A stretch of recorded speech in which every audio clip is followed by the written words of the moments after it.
Fokus kita tertuju pada laga perdana Grup H, yang menyajikan hasil mengejutkan dan memberikan pekerjaan rumah besar bagi skuad Garuda Muda.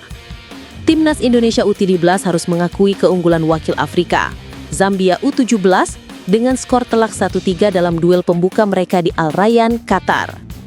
Sempat unggul cepat, tim asuhan Nova Arianto tak mampu menahan gempuran 3 gol kilat Zambia dalam tempo 6 menit di babak pertama. Kekalahan ini bukan sekadar hasil akhir, namun alarm keras bagi perjalanan Indonesia selanjutnya. Duel antara Indonesia dan Zambia di lapangan 8 Aspahir Zone sejatinya dimulai dengan harapan yang membuncah. Babak pertama, puncak dan jurang perbedaan. Pertandingan dimulai dengan tempo tinggi. Zambia sejatinya sempat membobol gawang Indonesia kurang dari semenit. Namun gol tersebut dianuluri wasit setelah tinjauan video asisten referee atau VAR mengkonfirmasi posisi offside. Momentum berbalik di menit ke-12. Zahabi Goli muncul sebagai pemecah kebuntuan. Memanfaatkan kesalahan antisipasi kiper Zambia yang gagal menepis bola dengan sempurna, Zahabi Goli dengan tenang menceploskan bola ke gawang. Indonesia memimpin 1-0, sebuah awal yang fantastis. Namun keunggulan itu justru menjadi bumerang. Permainan Indonesia yang berani melakukan build-up dari belakang menjadi sasaran empuk bagi pressing agresif Zambia. Disinilah drama sesungguhnya terjadi. Dalam kurun waktu 6 menit yang krusial, lini belakang dan transisi timnas Indonesia menunjukkan kerapuhan fatal. Kesalahan dalam passing dan koordinasi di lini pertahanan dimanfaatkan secara brutal oleh penyerang Zambia. 3 gol tercipta beruntun dan cepat. Indonesia yang sempat memimpin kini tertinggal 1-3. Skor ini bertahan hingga turun minum dan menjadi representasi nyata dari perbedaan level efektivitas penyerangan dan pertahanan. Perjuangan tanpa hasil. Memasuki babak kedua, pelatih Nova Arianto melakukan sejumlah pergantian, termasuk memasukkan Dimas Adi dan Muhammad Al-Ghazani untuk menambah daya serang dan stabilitas di lini tengah. Indonesia menunjukkan semangat pantang menyerah. Sejumlah peluang emas berhasil diciptakan. Mirza Firjatullah, Evandra Florasta, hingga soloran brilian dari Raffi Rashik yang diakhiri dengan tendangan keras membentur mistar gawang, semuanya gagal mengoyak jala Zambia. Bahkan, timnas Indonesia sempat berharap mendapatkan hadiah penalti ketika Evandra Florasta dijatuhkan di kotak terlarang. Namun sekali lagi tinjauan VAR mengubah keputusan wasit di lapangan. Evandra dinilai diving dan diganjar kartu kuning. Hingga peluit panjang berbunyi, skor 1-3 tak berubah. Sebuah kekalahan pahit di laga pembuka Grup H. Kekalahan ini memaksa kita untuk melihat lebih dalam pada aspek taktis. Timnas Indonesia di bawah asuhan Nova Arianto berpegang pada formasi 4-3-3. Poin-poin kritis yang perlu dievaluasi. Kerapuhan build-up dan transisi negatif. Keinginan untuk bermain modern dengan membangun serangan dari belakang menemui ujian keras.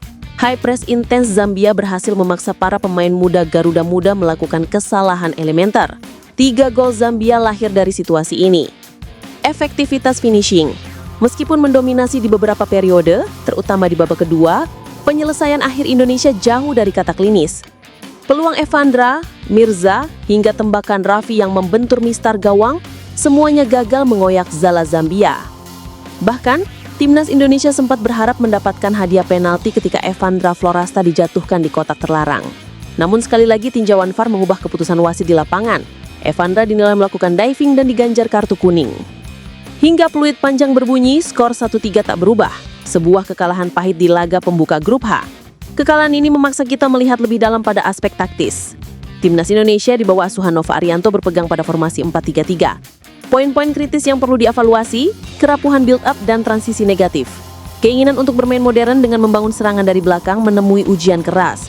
High press intens Zambia berhasil memaksa para pemain muda Garuda Muda melakukan kesalahan elementer. 3 gol Zambia lahir dari situasi ini. Efektivitas finishing, meskipun mendominasi di beberapa periode, terutama di babak kedua, penyelesaian akhir Indonesia jauh dari kata klinis. Peluang Evandra, Mirza, hingga tembakan Raffi yang membentur mistar gawang, semuanya gagal mengoyak jala Zambia. Bahkan timnas Indonesia sempat berharap mendapatkan hadiah penalti ketika Evandra Florasta dijatuhkan di kotak terlarang. Namun sekali lagi tinjauan VAR mengubah keputusan wasit di lapangan. Evandra dinilai melakukan diving dan diganjar kartu kuning. Hingga peluit panjang berbunyi, skor 1-3 tak berubah. Sebuah kekalahan pahit di laga pembuka Grup H. Kekalahan ini memaksa kita melihat lebih dalam pada aspek taktis. Timnas Indonesia di bawah asuhan Nova Arianto berpegang pada formasi 4-3-3. Poin-poin kritis yang perlu dievaluasi. Kerapuhan build-up dan transisi negatif. Keinginan untuk bermain modern dengan membangun serangan dari belakang menemui ujian keras. High press intense Zambia berhasil memaksa para pemain muda Garuda Muda melakukan kesalahan elementer. 3 gol Zambia lahir dari situasi ini. Efektivitas finishing. Meskipun mendominasi di beberapa periode, terutama di babak kedua, penyelesaian akhir Indonesia jauh dari kata klinis. Peluang Evandra, Mirza, hingga tembakan Raffi yang membentur Mister Gawang, semuanya gagal mengoyak jala Zambia. Bahkan, timnas Indonesia sempat berharap mendapatkan hadiah penalti ketika Evandra Florasta dijatuhkan di kotak terlarang. Namun, sekali lagi tinjauan VAR mengubah keputusan wasit di lapangan. Evandra dinilai melakukan diving dan diganjar kartu kuning. Hingga play panjang berbunyi, skor 1-3 tak berubah. Sebuah kekalahan pahit di laga pembuka grup H. Hasil 1-3 ini menempatkan timnas Indonesia U17 di posisi ketiga klasemen sementara grup H. Di pertandingan lain, raksasa Amerika Selatan Brazil menunjukkan dominasinya dengan menumbangkan Honduras 7-0. Posisi tim, poin selisih gol. 1. Brazil 3+7, 2. Zambia 3+2, 3. Indonesia 0-2, 4. Honduras 0-7. Indonesia kini berada dalam situasi sulit. 2 laga tersisa di grup H akan menjadi penentu nasib mereka untuk bisa lolos ke babak 16 besar, baik sebagai runner-up grup maupun salah satu tim peringkat ketiga terbaik. Agenda berikutnya timnas Indonesia U17, vs Honduras U17, vs Brazil U17. Pertandingan melawan Honduras akan menjadi laga wajib menang mutlak sekaligus peluang untuk memperbaiki selisih gol sebelum menghadapi tantangan terberat, Brazil. Pelatih Nova Arianto, dalam konferensi pers pasca laga, menegaskan bahwa tim harus segera bangkit dan membenahi mentalitas. Kami sudah bicara dengan para pemain. Mentalitas adalah hal utama yang harus kami perbaiki. Mereka tidak boleh takut menghadapi tekanan, apalagi di ajang sekelas Piala Dunia. Kami akan evaluasi keras dan fokus penuh untuk laga selanjutnya.